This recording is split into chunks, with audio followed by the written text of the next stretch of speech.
नमस्कार। आज हम सुनेंगे बहुत ही सुंदर कहानी कलयुग का कर्ण। बहुत सुंदर कहानी है। कहानी पसंद आए तो वीडियो को लाइक और शेयर कर देना। राकेश अपने ऑफिस से घर के लिए जा रहा था।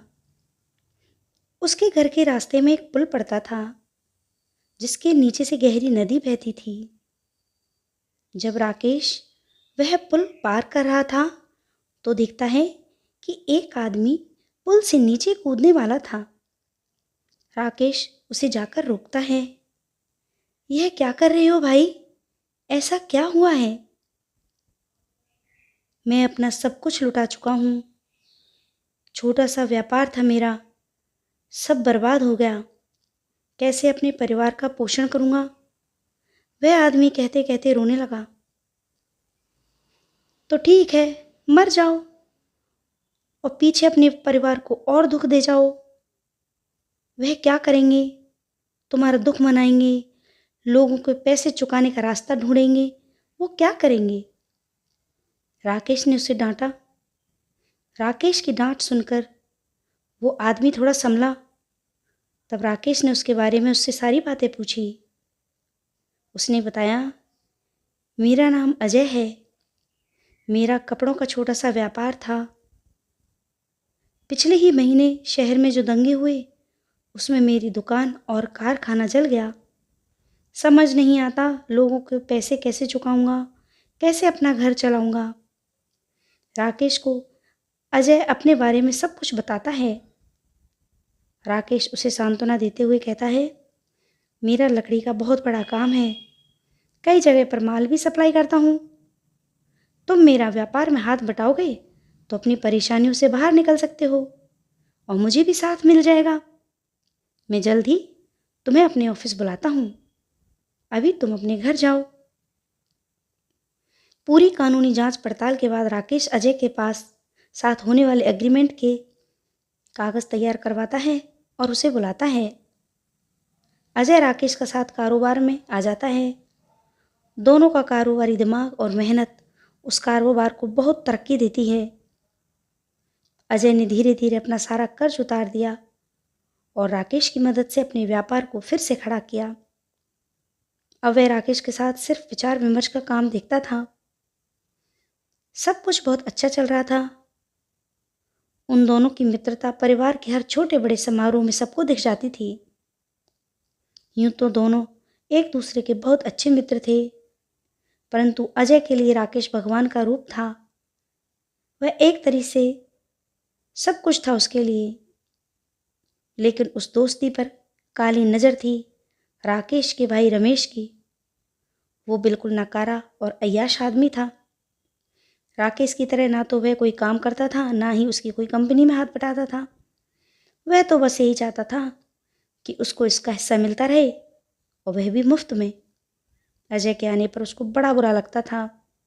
उसने चालाकी से अपने एक वकील दोस्त के साथ मिलकर कंपनी के हर कागजात की नकली कॉपी बनवा रखी थी।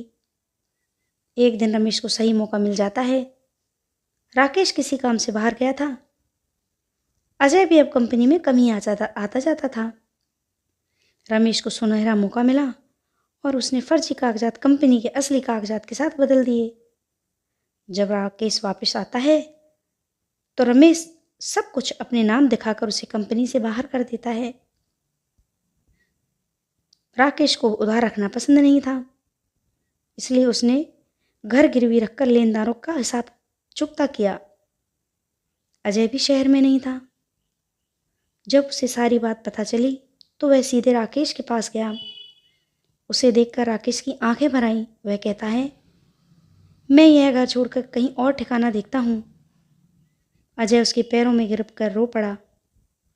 मुझे इतना पराया समझ लिया? मेरे होते हुए आपको कहीं और जाना पड़े तो लानत है मुझ पर।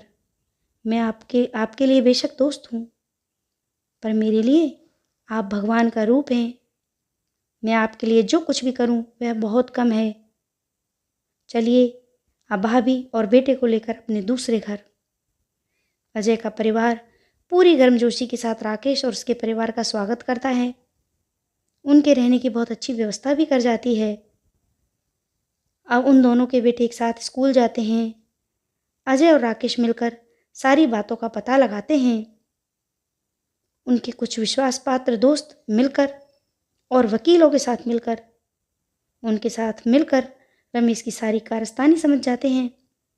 सबके साथ बातचीत के दौरान वे दोनों यह समझ गए थे कि असली कागजात का मिलना तो नामुमकिन है। रमेश ने उन्हें ख़त्म कर दिया होगा, लेकिन वे दोनों यह भी अच्छी तरह जानते हैं कि रमेश के बस का कारोबार संभालना नहीं है, वह जल्द ही उसे बर्बाद कर देगा। अब दोनों सही मौके का इंतज़ार करते हैं। उसी बीच जब राकेश अजय के कारोबार में मदद करने लगता है, अजय को राकेश की मदद से अपने कारोबार को आगे बढ़ाने के कई तरीके पता चलते हैं और अब वह ज़्यादा अच्छा कमाने लगता है। इसी तरह से 6 महीने बीत जाते हैं। एक दिन लोग अखबार में पढ़ते हैं कि रमेश की कंपनी को खासा नुकसान हो रहा है। अगले ही दिन दोनों उससे मिलने पहुंच जाते हैं। देखो रमेश, तुमने जो किया मैं उसका कुछ नहीं कर पाया, उसके लिए तो मैं तुम्हें कभी नहीं माफ़ करूँगा। लेकिन आज मैं जो कहने जा रहा हूँ उससे तुम अपने आप को लोगों और पुलिस से बचा सकते हो। तुम्हारी सारी धोखेबाजी के बारे में मुझे सब कुछ मालूम है। बेहतर यही है कि तुम मेरी कंपनी और पैसा मुझे वापस कर दो। मैं तुम्हें इतने पैसे दे दूँगा कि तुम अपने आप को बचा सकते हो, राकेश ने कहा। रमेश के पास अब कोई चारा नहीं था, उसको राकेश की बात माननी पड़ी। अब अजय और राकेश के वकीलों द्वारा नए कागजात बनवाए गए और सारी कानूनी औपचारिकता पूरी की गई। राकेश ने रमेश को हमेशा के लिए अपनी ज़िंदगी से अलग कर दिया। जिसके पास अजय और राकेश की तरह सच्ची मित्रता हो, वह कभी नहीं डूब सकता। देर से ही सही उसे किनारा जरूर मिलता है। तो ये है आज की बहुत सुंदर कहानी, कलयुग का कर्ण। कहानी पसंद आई हो तो वीडियो को लाइक और शेयर ज़रूर कर दें। नमस्कार।